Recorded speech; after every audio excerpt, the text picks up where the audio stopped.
দুনিয়াতে আল্লাহ সুবহানাহু ওয়া তাআলার পরে যদি কোনো ব্যক্তিকে সিজদা করার অনুমতি থাকতো তো নবীজি বলছেন স্ত্রীদেরকে বলতাম তোমরা তোমার স্বামীকে সিজদা করো। তাহলে আল্লাহর পরে যদি কারো সিজদা দেওয়ার অথরিটি থাকতো, হুকুম থাকতো, আমার আপনার দয়ার নবী বলছেন মহিলাদেরকে আমি বলতাম স্বামীকে সিজদা করো। কি করতে হবে? এক নম্বর আগে বললাম নামাজ পড়তে হবে, রমাদান মাসে সিয়াম মানে রোজা রাখতে হবে।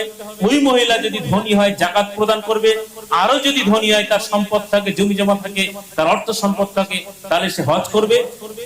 এক্সট্রা তার সঙ্গে হুকুম হচ্ছে পর্দার বিধান মেনে চলবে।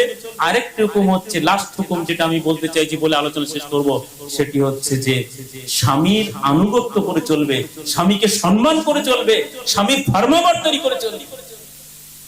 আমাদের অনেক মা বোন দেখা যায় তারা নামাজ পড়ে, তাসবিহ তেলাওয়াত করে, পর্দাও করে, কিন্তু স্বামীর আনুগত্য, স্বামী ভক্তির ক্ষেত্রে তারা পিছিয়ে।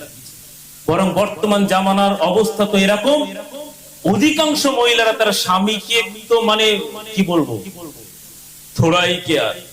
কি বলতে চাইছি নিশ্চয়ই আপনারা বুঝতে পারছেন। সমাজ এমন জাহেলিয়াতের মধ্যে, মূর্খতার মধ্যে বিদ্যমান। নবী মুহাম্মদ সাল্লাল্লাহু আলাইহি ওয়াসাল্লাম বলেন দুনিয়াতে আল্লাহ সুবহানাহু ওয়া তাআলার পরে যদি কোনো ব্যক্তিকে সিজদা করার অনুমতি থাকতো তো নবীজি বলছেন স্ত্রীদেরকে বলতাম তোমরা তোমার স্বামীকে সিজদা করো। তাহলে আল্লাহর পরে যদি কারো সিজদা দেওয়ার অথরিটি থাকতো, হুকুম থাকতো, আমার আপনার দয়ার নবী বলছেন মহিলাদেরকে আমি বলতাম স্বামীকে সিজদা করো। অর্থাৎ মা বোনদের কাছে তাদের স্বামী এতটা ভক্তির, এতটা সম্মানের, এতটা গুরুত্বের, অথচ দুর্ভাগ্যজনক সত্য যারা দিনদারিতার মধ্যে নেই তো নেই, বরং আমার জানা মতে অনেক মা বোন রয়েছে যারা পর্দা করে, নামাজ পড়ে, অথচ স্বামী ভক্তির ক্ষেত্রে বাংলা গেও ভাষায় যদি বলা যায় তো স্বামীকে মানে ভেড়ুয়া করে রেখেছে। এই জন্য প্রিয় মা বোনেরা, স্বামীকে ভক্তি করা শিখুন, ভালোবাসা শিখুন। স্বামী আপনার জন্য সম্পদ। আপনার মাধ্যমে অর্থাৎ একজন মা বোন পারে একজন বিপদগামী পুরুষকে সঠিক পথে নিয়ে আসতে, দিনদার বানাতে।